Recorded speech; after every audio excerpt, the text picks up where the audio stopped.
why don't we get started? I'd like to welcome you all here to the Canfield Casino, home of the Saratoga Springs History Museum. My name is Jamie Parillo. I'm Executive Director of the museum, and on behalf of the staff and the board, I'd like to welcome you here in our August installment of the Alfred Z. Solomon Charitable Trust Program Series. Here at the History Museum, we've been serving the city of Saratoga Springs since 1883, and we've been in this building since the year 1912. While most of you know this probably is just the ballroom and the place where weddings and other events are held, our museum is actually on the first floor and also the two upstairs floors of this building. So I encourage you on another time after the program, or on another day during the week, come back to see the museum, as we're open every day from 10 a.m. until 4 p.m. You'll also notice that on every one of your chairs, and I apologize for those that don't have chairs, but you saw that we also have membership applications. We're a membership-based organization, and we have about 400 families and households which are members of the museum. I encourage you all to join as members, because you'll find out about programs like this and many other things that we do for the city and for the citizens of Saratoga Springs. Now, our next programs that are coming up over the next in the next month will be on Saturday, August 20th. We've got an author, Brendan O'Meara, who wrote 6 Weeks at Saratoga. He's going to do a book signing. There won't be a lecture associated with it, but he'll be doing a book signing in our gift shop from 11 to 1 that Saturday morning. And on September 8th, which is a Wednesday evening, right back here in this building, Jeffrey O'Brien, who wrote the book Fall of the House of Walworth, which was very popular, came out about last year at this time.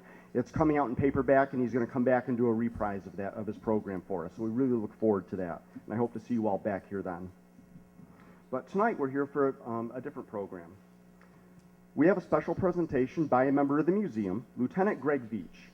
Greg is a native Saratogian, and his family is well known in the area for racing journalism, education, law enforcement, and politics. Greg attended Saratoga Springs High School, and following graduation, he attended Plattsburgh State, where he earned his BA in criminal justice. After graduating, he took a position with the Burlington, Vermont Police Department, but shortly afterwards, he was lucky to move back to Saratoga Springs only 6 months after graduation and become a patrol officer. Greg earned the honor of Patrolman of the Year in 1998. He then served 5 years as a narcotics detective before being promoted to Sergeant of Patrol. Greg attended the FBI National Academy in 2008, and thenceforth has been promoted to Lieutenant of Investigations. Greg's also will be graduating from SUNY Plattsburgh this December with a master's degree in leadership. Today, Greg lives in Saratoga with his wife, Jennifer, who is his high school sweetheart, and their 5 children. So please help me in welcoming Greg Veitch.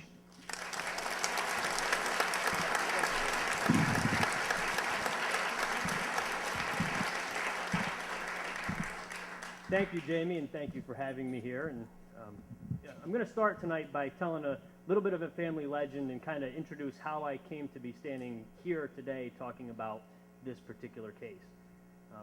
Jamie mentioned my brother Matt, who's a politician around here, and on his website he likes to let everybody know that at one time the Veitches lived in the old Bryan Inn. And while that is true, we sold it shortly after I was born, but not before I went to a family function as a very small boy and heard a story about my great-grandfather, Sid Veitch. Sid's reputation in the Veitch family is not the brightest. He's been known as a ne'er-do-well, a guy that just does, his own thing, part-time crook and gambler and stuff like that. So, but the story I remember hearing when I was a very small boy at that family function was that Sid Veitch was sitting in the front seat of a car when some mobsters shot and killed a guy in the back seat of a car. And that when the police came to question him, Sid told them, "Hey, I was in the front seat. I don't know who was in the back, or I don't know what happened." And for all of us, that was pretty funny that Sid Veitch would be in the front seat of a car having someone be murdered, and he doesn't know nothing about nothing, so to speak. Well, anyway, fast forward 30-plus years, I'm the detective lieutenant downtown at the police department, and I get a call from a former detective. He says to me, I always had this case that bothered me. It was the 70s or 80s, and I just never felt right about it. Can you go to the archives and dig it out and see if you guys take another look at it? So I did. That case isn't important. That had nothing to do with anything, but I'm standing in the archive room, which I'd never been in because nobody but the detective lieutenant and the records person has a key to. So as I'm walking out, I notice the oldest box that we have. And I flip open the box, and the first case, it says, Parillo murder, 1936. Now, the Veitch family legend doesn't mention Parillo, doesn't mention anybody's name. I don't even know who Parillo is. And it's about this time last year that I open up that case and I start reading this story. And I read this story, there is so much more to it than Sid Veitch being a wise guy in the front seat of a car, that I started to read up on it. I read the case file, I started looking at the old newspapers, and I became increasingly interested in this story. Now, during the fundraiser last December, I'm talking to Jamie Parillo, who looks eerily similar to the man in the photo. And we start talking about this case. And we get the brilliant idea that, hey, maybe this would make an interesting presentation that people would like to come and listen to. So between that time and this, I've researched this case a little bit. I deliberately did not go to other people who had family legends like mine, because mine is clearly not accurate. And as I spoke about this case with different detectives and different people in the police department, it seemed like everybody had a story. Somebody's grandfather had taken the guns from this incident and hid them in his house. And then when he passed on, this current detective, looked high and low but couldn't find the gun. Another officer came and told me, hey, when I first got here, this guy said that he did it. Was it him? And no, that guy's not anywhere near this case here. So what I did was I took what was in the police reports that maybe wasn't public knowledge, and I also took the newspaper accounts of the day that are public knowledge. I blended them together to make this story that I hope you all enjoy just as much as I've enjoyed researching it. So, here we are. The man of the hour is Adam Parillo. And I'm not a technical person, so I've got to get this off. It's December 9th, 1936, in the early morning hours, when the night nurse, Jamie? On tech support. When the night nurse on duty at the hospital overnight hears a car horn, she peeks out the window and she sees a sedan leaving on what they then refer to as the Putnam Road. She hears and sees nothing else.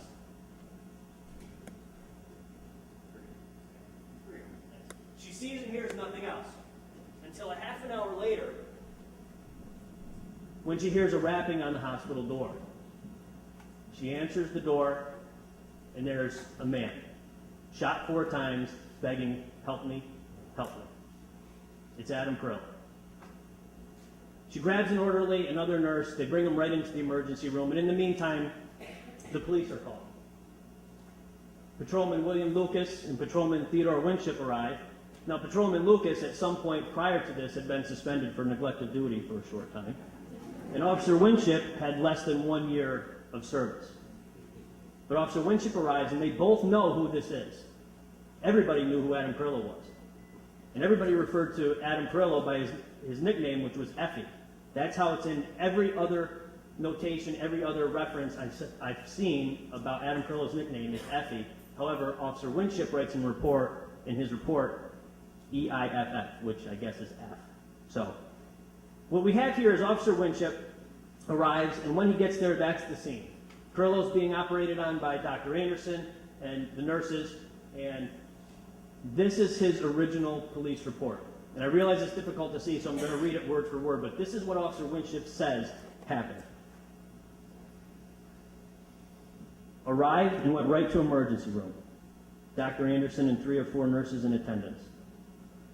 I went to Parillo's side and said in his ear, "Who shot you, Effie?" He replied slowly, "Sonny Pompey." The statement was not any too clear, so I repeated, "Who shot you, Effie?" He replied, "Sonny Pompey." I said, "Where were you shot, Effie?" He replied, "In a house." I said, "Whose house was it, Effie?" No reply. Asked him again. No reply. Took a tablecloth as evidence, which the nurse told me was under his coat. Then I called Sergeant Wakeman. He told him who it was. He said, "Leave Lucas there and go get Pompey." I returned to headquarters, turned in the tablecloth, looked up Pompey's address, and then went to 69 Jackson Street. Officer Winship arrives on Jackson Street. He finds no car in the driveway, but he sees a light on the house, so he starts knocking. After 2 or 3 times with no answer, Sonny Pompey's wife comes to the door. According to Winship, scantily clad. Officer Winship asks, "Where's Sonny?" She says, "I don't know." He asks, "Has he been long?" She doesn't know. She can't help him. So Officer Winship figures, well, everybody knows Sonny. We know where his address is. We'll come back and we'll get him later in the day. He reports to the chief, "I made no search of the house at that time." Officer Winship returns to headquarters, does whatever business he needs to do, and then decides, I'm going to go take another look for Sonny. And it's part of the interesting thing about going through these cases is you kind of learn things and get an understanding of what things were like back then. Officer Winship writes that he turned on all the street lights between the station and Lincoln Avenue before he goes back to talk to Sonny Pompey. Now, rest assured, today, if there's a murder, the police will not stop and check every street light, turn them all on before we go to the crime scene. But that's what they did back then, and that's what Officer Winship reports in his report. So he returns to Pompey's residence, and now there is a car parked in the driveway. He feels the hood, and it's warm. He checks the interior for blood, and he doesn't see any. But he notices Sonny standing in an upstairs window looking down at him, fully dressed. He calls to Sonny and says, "Come down, I want to speak with you about a very important matter." Sonny asks him, "Was there a bank stick-up?" At 5 o'clock in the morning. Winship says, "I don't know. The chief wants to see you right away." So Pompey jumps in the car with Winship, and they go to the station. Pompey says, "We didn't talk about anything until they get to the police station." By now, Chief Rocks has arrived along with the district attorney, and the following exchange occurs. Pompey asks Chief Patrick Rocks, "What do you want?" Chief Rocks says, "I want you." Pompey says, "What for?" "For shooting Adam Parillo." Pompey says, "Is he dead? Who shot him?" Chief Rocks says, "He says you did." Pompey says, he's full of...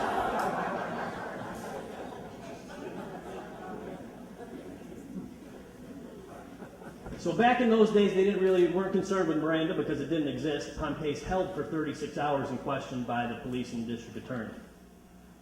But he's ultimately released. He's released on bail as a material witness in the case and not charged at that time. While he's in jail, his family brings him some blankets and food, which I guess is what they did back then when the police held people for 36 hours, apparently without cause. We don't do that today either. You would see a judge long before 36 hours. But let's fast forward now 6 years to December 1942. Pompey is charged with the murder of Adam Parillo. A grand jury has indicted him, and they go to trial. Sonny Pompey is acquitted of murder at that trial. The reason being the deathbed confession, or the deathbed statement that is made by Parillo that we heard about before, is inadmissible. The prosecution has no other evidence, and therefore they rest their case. That's not a very good story, and I hope you all didn't come here just for that. Okay, there's more to this story than just that. And part of it's Parillo's background, part of it's going to be Pompey's background, and a lot of it is going to be some things that I'll fill in between the newspaper accounts and the police reports of the day.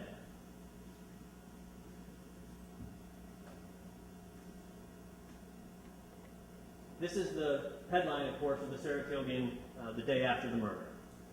Already the police, in my opinion, don't believe Sonny Pompey killed Adam Parillo. They believe it's someone else, which will become clear as we go through Adam Parillo's history.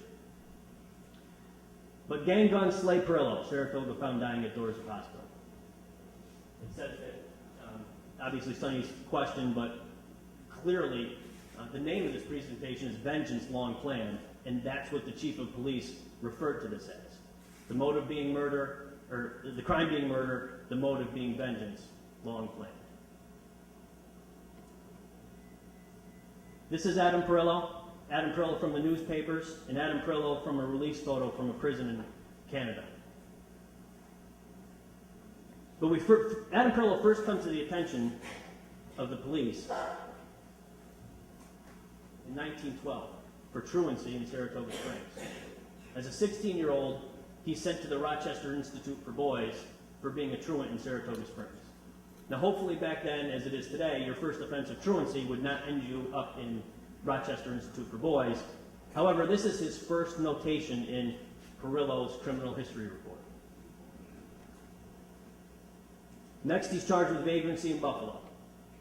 Minor crimes, minor things going on in his life right now, until we get to the end of 1918, and he's sentenced to 1 to 6 years in prison for narcotics trafficking in Erie County.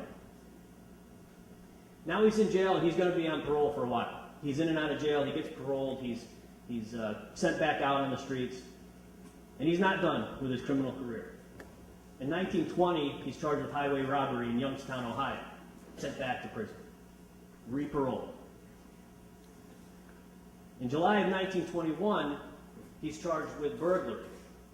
That's eventually remanded to Schenectady County, where he's ultimately picked up for possessing rugs that he stole from the Frank Durant store on Broadway. Unfortunately, I don't have a picture, and I don't remember the Frank Durant store. I just know that that's the part of the story. The other part of the story is you'll find out almost everybody around Adam Parillo ends up dead, and one of his co-conspirators in this burglary ends up shot in a flop house in Schenectady shortly after they're arrested, as an aside. So he's back in prison, he gets out. And he's out in Christmas time, 1921. He's picked up in Saratoga for drunkenness, because apparently on Christmas Day, he was so excited that Christmas had arrived, he decided to celebrate by getting drunk, creating a row on Broadway, and getting arrested by the police. But before he does that, he pulls a gun on the officer, and he's eventually sent back to prison again.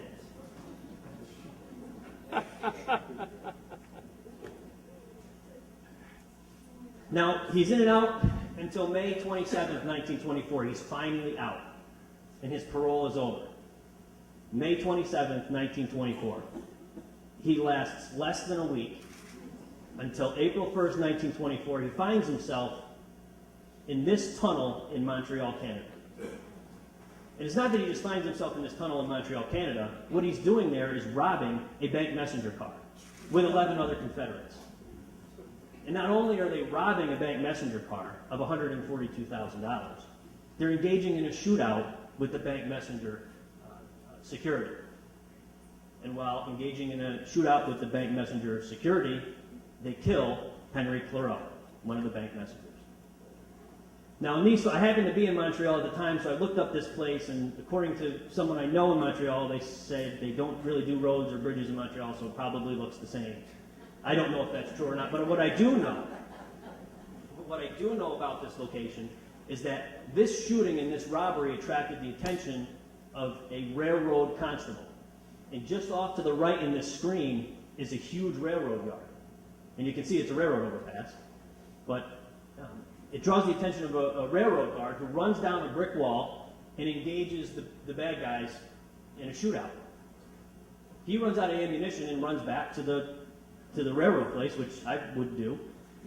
And that attracts the attention of 2 motorcycle policemen who then engage in a shootout with the gangsters as well. The police end up killing one of the bandits. The bandits make their escape, and they dump their car around the corner in a neighborhood nearby here and leave their Confederate, a man named Harry Stone, to die. When the police arrive, they find Harry Stone, and they also find a small piece of paper in his pocket. That leads the Montreal authorities later that night to raid a house and arrest 3 people with $33,000 of the stolen money. One of those individuals is a man named Ciro Nieri. And those are the 2 important things to remember with that raid that night. Ciro Nieri and the $33,000.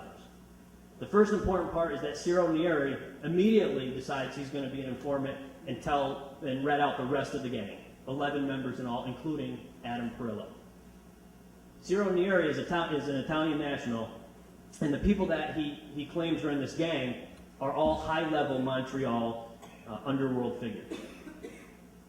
Now, remember, Parillo got out of jail 1 week before this, so how he ends up with top-level mafia people in Montreal is beyond me. But Ciro Nieri, he gets immunity, and after he testifies at the initial trials, he's deported back to Italy, whereupon he's almost immediately killed under mysterious circumstances. Now, about a month later, Adam Parillo has made his escape. and he ends up in Bridgeport, Connecticut, where the authorities finally hook up with him. When he arrives, he has $8,500 in cash of the stolen money, a brand new car, and tens of thousands of dollars in jewelry. Now, I'll stop here. Remember the figure 33,000. If you divide 142,000, you get roughly by 11, you get about 13,000, but consider some of the top men have to be paid more, so each guy is supposed to have $11,000, and they all do that night. Now, when I was in high school, I failed math 2 times, and I can still figure out that $8,500 plus a new car and tens of thousands of dollars of jewelry is more than your fair share of the cut when you rob a bank messenger car in Montreal. If you guys could just excuse me for a minute here. My children are in the audience, and I just want to say that's not true. I didn't fail math twice. I went home and I did my homework every single day. I got very good grades.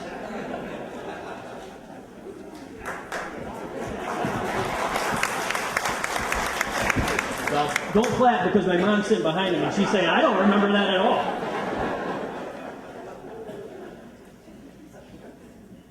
So we have the story of the bank shootout. Ultimately, Adam Parillo also decides, I'm going to cooperate with the Montreal authorities. And based on his testimony, Sierra Nieri's testimony, and some of the other evidence that they gathered, ultimately 11 people are charged in this crime. Sierra is granted immunity and killed. Parillo gets convicted of manslaughter and spends 12 years in prison. Now, 2 men of this group, a man named Tony Frank and a guy named Giuseppe Serafini, in the newspaper accounts of the day, are described as the kings of the Montreal underworld. The Montreal authorities want these guys put away. And not only do they put them away, they all hang for this crime, based on Parillo's testimony. So 4 of them are hung. 1 of them escapes. 2 of them escape to the United States. They're not found until years later. 1 of them turns up in Staten Island at a fascist rally. He ends up being shot and killed by a rival faction. Another guy gets picked up in California. He's ultimately brought back to Montreal. But by now, the other co-Confederates are either in prison, have been, went to the gallows, which reminds me, that's the gallows in Montreal. They go to the gallows, and Sierra Nieri has been deported and killed. So the only man left to give testimony is going to be Adam Parillo. So he gives his testimony, but the court doesn't believe him, and they acquit the final member of the gang. So that's Parillo's story. He's released. He ends up in Saratoga Springs in September, and again, December 9th, just a couple of months later, he ends up dead. Now, it's no wonder that he ends his life at the bad end of a gun, so to speak. But this is Sonny Pompey from the picture of the day that he was acquitted of murder. And I'm not convinced that Sonny Pompey killed Adam Parillo. However, Sonny Pompey is no stranger to gunplay either. The first blurb I can find of him in the newspapers is a very small notation that he wins a pistol shooting championship at the Armory down here, sometime way before this murder. And then on July 28th, 1931, Sonny Pompey is driving from Glens Falls to Saratoga, on the Saratoga-Glens Falls Road is what they called. And at a place just outside of town called Herbert's Filling Station, or Hermes Filling Station, I can't remember what that was. Again, that was way before my time. Sonny Pompey encounters bandits on the highway. They block the road, and they go to stick them up with rifles and revolvers. Now, most of us would throw our car in reverse and run away, jump out of our car and give up. But Sonny Pompey decides to get his machine gun and engage in a shootout with the bandits who are trying to hijack him. Sonny gets the better of it. His car is shot full of holes. The windows are shot out, flat tire. But the bandits that are trying to stick him up want no part of this Tommy gun that he's shooting at them. They jump in their car and they drive away. Now, back in the day, there was no arterial, so they turned down Maple Avenue and drove right past the police station as 4 officers come running out and jump into the prowl car and give chase. They chase down Spring Street to Putnam and out Broadway, all the way down to Ballston Spa until they see no taillights anymore, and they give up the chase. Pompey comes to the police station 2 hours later to report the shooting, as any good citizen would. The following morning, a farmer in Round Lake finds the car that Sonny shot up. Bloodstained, it's got 19 bullet holes in it, and it was registered just the day before to somebody in New York City who they never were able to find out who it was because they suspected all along that it was a fictitious registration. So in any event, that's July 28th, 1931. The following day, up on North Broadway, a house is blown up. On Woodlawn Avenue, a house is blown up. That house belongs to Sonny's father-in-law. And when they asked Sonny's father-in-law about it, he says, well, I was planning to open a club for someone in New York City who I don't know, who paid me a sum of money that I don't remember, and told me he was going to open a club that I don't recall it was going to be. Now, prior to that, in the newspaper reports, there's a report of a neighbor getting a knock at the door. The supposed bomber realized he put too much dynamite in and warned some of the neighbors, but in the confusion, he was not caught. He made his escape. So that was just a couple of days after this. Now, a couple of days after the bombing, on North Broadway and 2nd Street, some local beer interests are trying to move some liquor from one place to another, and they get ambushed. And they engage in a running shootout between the out-of-town gangsters and the local beer proprietors, up and down North Broadway, through 2nd Street and down Bryant Street, until all the neighbors are awakened and everyone escapes police involvement in that incident. However, the chief of police says, I will not stand for this, and we will hire 8 more police officers tomorrow. I wish I would say that today, but they didn't say that. They said it then, they didn't say it then. So they hire 8 more police officers, and as an aside, the first day on the job, one of those officers sees a purse snatching down here in front of the parting glass, which wasn't the parting glass then. He sees a purse snatching, and then he shoots at the people that snatched the purse. Rest assured, we wouldn't do that today either. We don't shoot at purse snatchers, but they did. They did back then. I got ahead of myself here. This is a picture of North Broadway, and I'll stop here just to say that when I came down to visit with John Connors here and we looked through the bolster collection, this isn't necessarily North Broadway at 1936. I think this is closer to 1940. But the pictures that I have are as close as we could get to that time. The one that you saw at the hospital, that's not 1936. It was a little earlier. But just so you know, and I'm accurate, and nobody recognizes that as not 1936 and throws something at me. Okay, or shoot at me. So, after the shootout in 1931 and the gang war, that all settles down. And between the time Parillo was murdered in 1936 and Sonny ultimately goes on trial in 1942, Sonny has to do a stint in federal prison in Atlanta for operating a local still, which we believe is at South Franklin and Ash in that warehouse on the right. I don't have a laser pointer, but toward where that man is standing, that's the warehouse right there. And that is pretty close to the time, so I'm confident that that's the warehouse. So he does time for 3 years. A grand jury in 1939-1940 fails to indict Sonny Pompey. A special prosecutor is appointed, and upon his release from federal prison down in Atlanta, he's brought back to Saratoga Springs, or back to Saratoga, and he's ultimately tried and acquitted.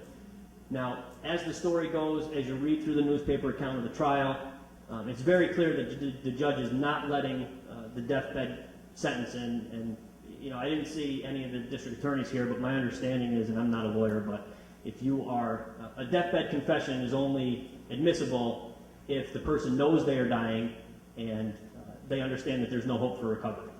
They couldn't establish that through the testimony of the doctors or the nurses, nor through the policemen, so in that sense, the statement was thrown out.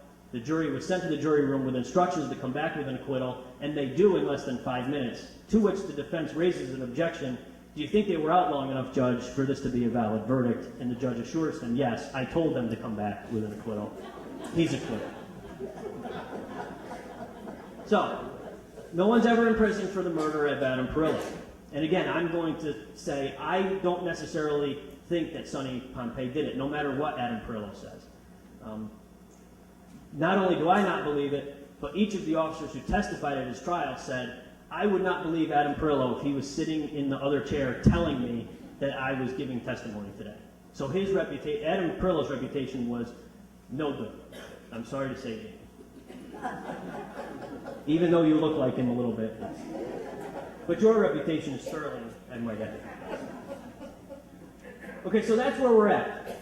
And now I'm going to get a little bit into some of what happened during the night of the murder, some of the stuff that's in the police reports, and then in the end, you can form your own conclusions as to what you think happened. Again, this is for entertainment. I'm not presenting this to a grand jury tomorrow.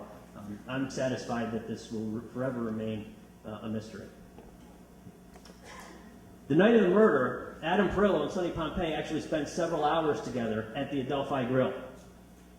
At some point during that time, two troopers come in and leave with Adam Parillo, and that's never explained, either in the police report or in the newspaper accounts. It just says Adam Parillo left with two troopers for 45 minutes and came back.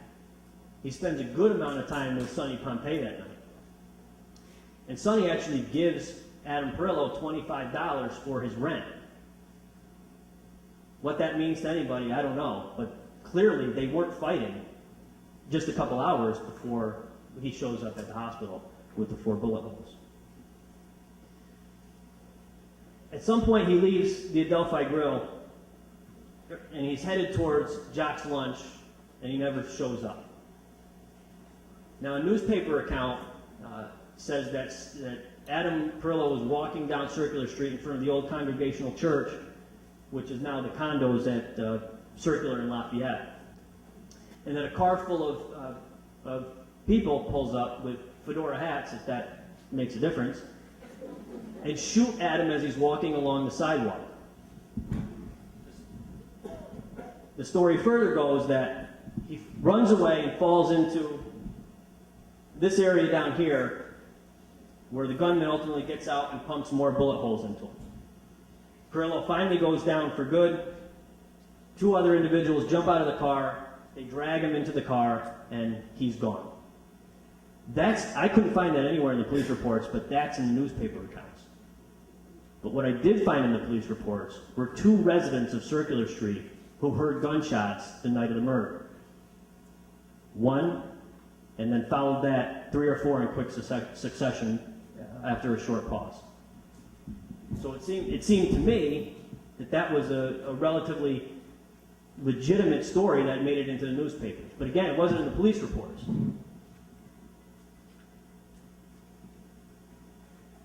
Now in the police reports and through the lab report indicates, and this gets into the newspapers as well, that it was a .32 caliber bullet that killed Adam Parillo.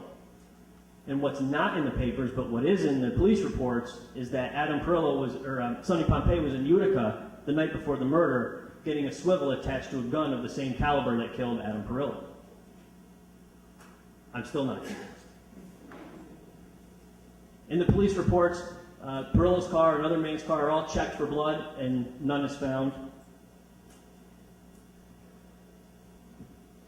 This is a drawing of Adam Parillo. You see 4, 2, and 3. The first shot is actually in the front through an arm, so that's not in the back. And I don't want to be overly offensive to anybody, so the autopsy photos were not included today, just this drawing from the lab report. But in the police reports, there's a report of an informant who tells the detective that Parillo and another man had held up a liquor shipment on Grand Avenue, and that the owners of that liquor shipment were going to get Adam at some point. This was a few weeks before the murder. Sonny was linked to that threat to get Adam Parillo, but again, several weeks later, he's in the bar with Adam with no trouble at all. So I'm not sure, and I worked several years in narcotics. I know how informant information is. I'm not convinced that that's a legitimate story. Probably a story heard 3 or 4 times that came back to this informant who wanted to get a little bit of money and told the police what he thought happened. Now, remember, Adam Parillo got out of jail in September. He gets deported. He ends up in Saratoga in September. By November, there's a police report that the Twin Lakes Lodge was going to be blown up by an unknown male person who called up and said, I'm going to blow up the Twin Lakes Lodge because you owe a certain woman a certain amount of money. The police go out, they determine it's Adam Parillo. Who else would it be in this story? So they hear it's Adam Parillo, they go looking for him, they find him in front of Jock's Lunch, at which time he flashes a .45 caliber pistol at the police officers. They grab him, bring him in for questioning on the potential bombing. But the .45 caliber that he claims is a trooper's gun and that he has a Canadian permit for it, which doesn't make any sense at all, but whatever it is he says. They take his gun away, but what I noticed when I looked at that and when I went back and read the robbery accounts in the Montreal newspapers was that Parillo was given a .45 caliber pistol by a former Montreal detective to engage in this shootout to commit the robbery. Now, one final thing that I noticed here, or that's in the police reports, is that 2 different people saw a sedan with Canadian license plates cruising up and down Broadway the night of the murder. Parillo was apparently scared to death of Canadian license plates and jumped every time he saw one in the months between September and December, and who can blame him really? But that's really the final piece of evidence in the police accounts that I have that I can share that is actually relevant to this. So, in the end, we're not going to vote or anything. Everybody can just have your own opinions as to what happened. I've already said I'm not convinced that Parillo or Pompey is the shooter. Whether or not he had any information beforehand or helped any Canadian mobsters, that's up for you guys to decide. Like I said, I'm happy with this murder being an unsolved murder in Saratoga, and I was fascinated by all the background story from both Parillo, from Pompey, from even some of the police officers that were involved that I haven't gotten to share, but I will if we have time. I'll open up for anyone to have any comments or questions that you may have.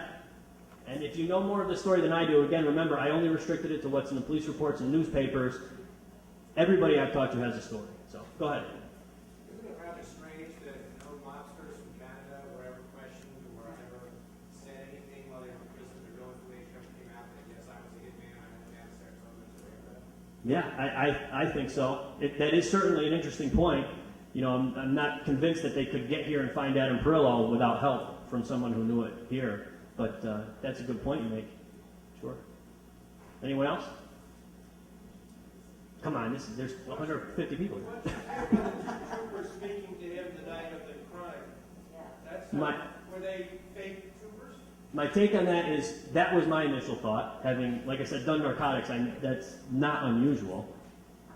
My other thought is that, and I'm just going to say this, I work for the Saratoga Police Department, but there was corruption everywhere.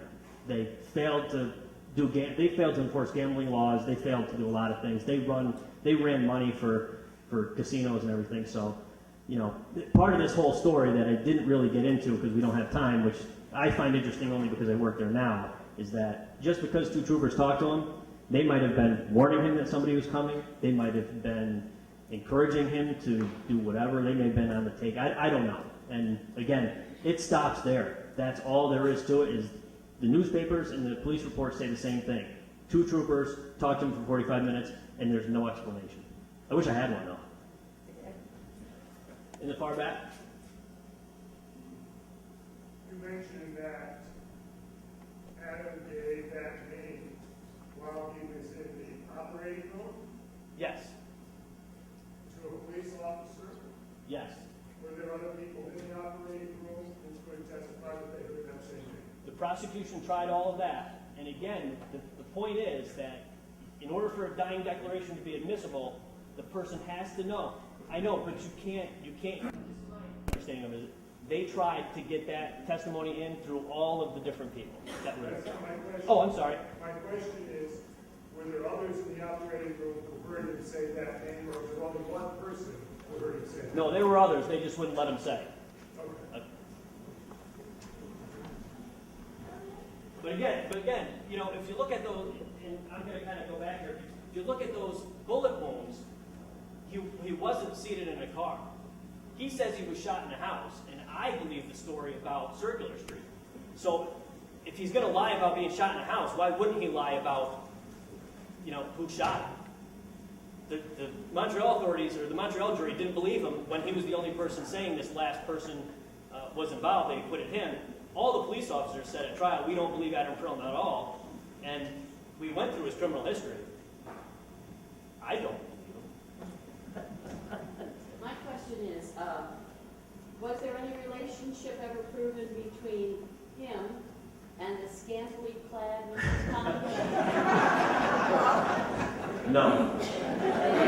I don't know that, and I would only speculate. That's the house I would choose if I shot her. Right. I don't believe so. And I'm not even going to hazard a guess. They never, we mentioned the tablecloth. They never were able to find where that came from, to any degree that I could pick up on. So, but I will tell you that before it was, the district attorney did ask the state police lab about that tablecloth, and the response from the lab was, regrettably, we can't answer that because the chief of police called for that tablecloth and came and took it. And I have a story about Chief Rocks if we have time. Can you just hang on just 1 second? I think I have a follow-up here. You're next. Go ahead. My question was, because you showed the church, Yep. was he definitely shot, like, in that patch in front of the church? Is that why he has those bullets? And of course, the CSI of it, what angle were those bullets? Did they ever go Right. to the autopsy? Well, the autopsy was not as good as they are today. But the first angle, the first shot, that number 4 you see, is actually a side shot that comes down through and then out through one of his other arms. Okay, Then the others are direct hits in the back. like bang, bang. Right. So, as I look at this, it makes sense to me that story that's in the newspaper, that he's walking down the street, he's shot, falls to the ground, and then they plug a couple more in him as they walk up on him, that kind of matches this. Standing in a house, if you're going to be shot, you may end up with the same wounds, but they're consistent with the wounds that are from someone who's running away. Okay? I'm sorry. Yes, you. I live at 69 Jackson. You do? Is there any blood there? I'm curious, you mentioned it briefly, but did Sonny rent from Parillo? Said something about rent. No. That was just it's just a fact of what happened was that while they were in the Adelphi Grill, Pompey gave Parillo $25 to pay his rent. Parillo asked him and he gave him the money. That's just an account that's in the records. He wasn't renting from him, that I could tell at all. But, I don't even know if 69 Jackson Street is the same location as it was then. It was built in 1925, my house. Oh, terrific.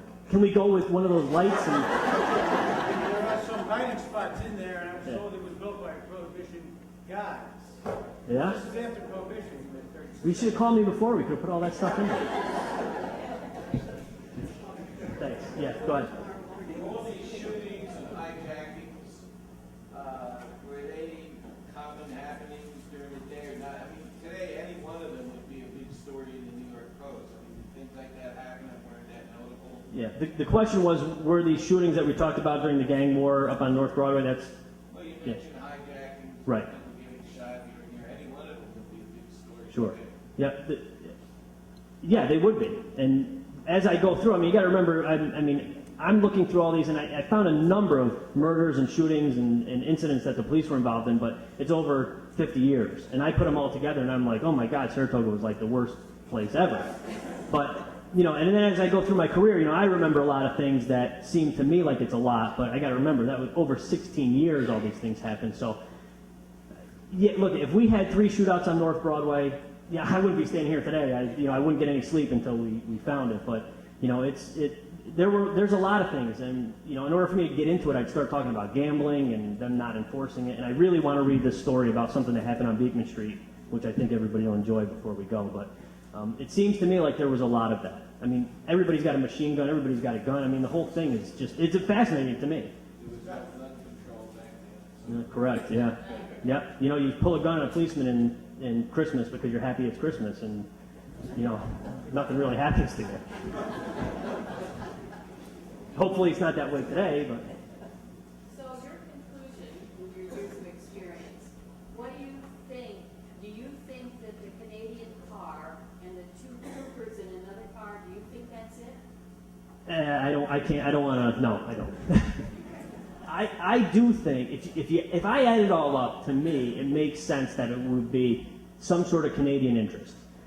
Like I said, Tony Franks and Giuseppe Serafini were hung for the crime that Adam Parillo informed on them on. And they weren't low-level gangsters. They were the guys that the Montreal authorities wanted, and now they have their chance and they hang them. So that, plus you have way more than your fair share. You know, somebody's going to want either that money or they're going to want you. And, you know, and I'm not saying that it happened without local involvement or local help, but I personally think that that's the more likely scenario. And it makes a better story anyway, you know? Go ahead. Is there any rationale or good guess as to why wherever he was shot, it was delivered to the hospital emergency room? Where's this America? I don't know. I don't have an answer for that. But I do know, and there's another story, a similar occurrence happened in 1932 with, and I think it's Legs Diamond's chauffeur was shot somewhere in the area and dropped off at Saratoga Hospital. But he lived, so he didn't make our presentation. Someone have a question? Oh, my son Luke has a question. Yes, I did my homework every day.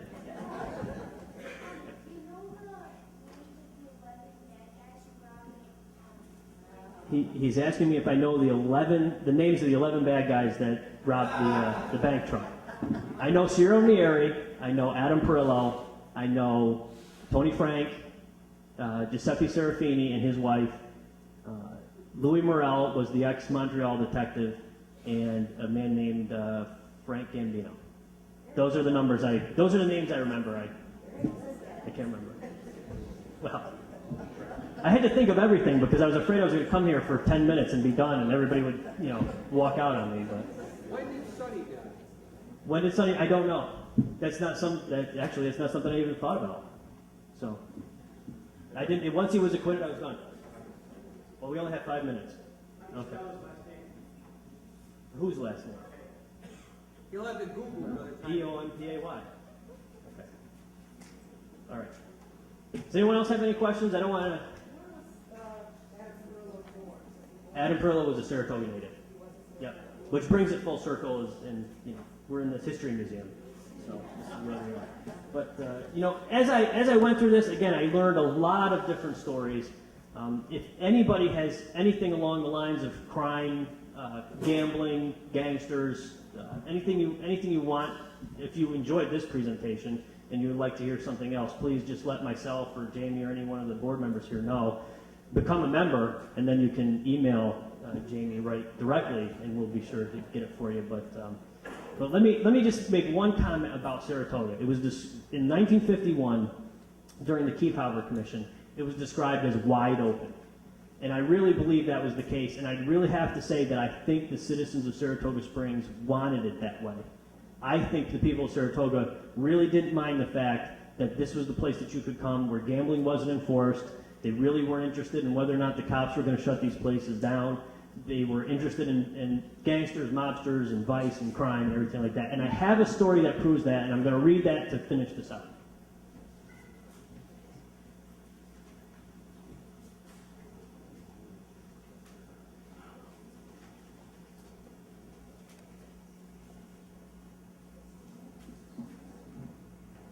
Okay, this is verbatim from the Schenectady Gazette on August 26, 1930. The title is "Dry Agents Are Rescued from Saratoga Mob." 3 prohibition agents from Albany came to Saratoga last night to play with dynamite, and as a result, the Saratoga Police Department was called upon to save them from burned fingers. The dynamite in this case was Dynamite DiMatteo, popular proprietor of a popular establishment on Beacon Street, which would have been raided by the 3 agents Monday night had not about 200 men, women, and children of the section risen to defend it. The agents, whose names are being withheld by Prohibition authorities, visited DiMatteo's place Monday night and knocked on the door. DiMatteo himself opened it, but, not liking the looks of his visitors, slammed it in their faces. Then the agents made an assault upon a window, smashed it, and crawled into the building. A tremendous hubbub ensued, in the midst of which it was noticed that a bottle of whiskey stood on a table in the place. The probies cried, "Evidence!" and made for the bottle. DiMatteo, as loudly, cried, "You put it there yourselves." Then someone broke the bottle, then the lights went out, fists flew, chairs also. Beekman Street was aroused and reinforcements for DiMatteo poured into the place. Next, and it was about time, someone called the police. The Prohibition agents, somewhat worse for wear, had gained the street and managed to stand off the crowd until the arrival of police, who surrounded them and escorted them in safety to the city limits.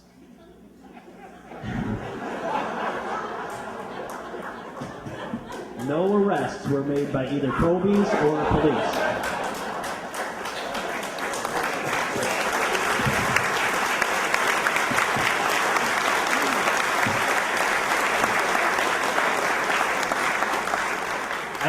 I hope everyone enjoyed that presentation. Again, I'll stay around for a few minutes if anybody has actually what happened as opposed to what I said. You can fill me in on it. And if you live at 69 Jackson Street, we're going to go get the light right now, and we'll go see if there's any blood left there. But again, Saratoga's got a wonderful history. This is a wonderful history museum. I'm a member. I encourage anyone to join. And again, thank you all for coming, and I hope you enjoyed it.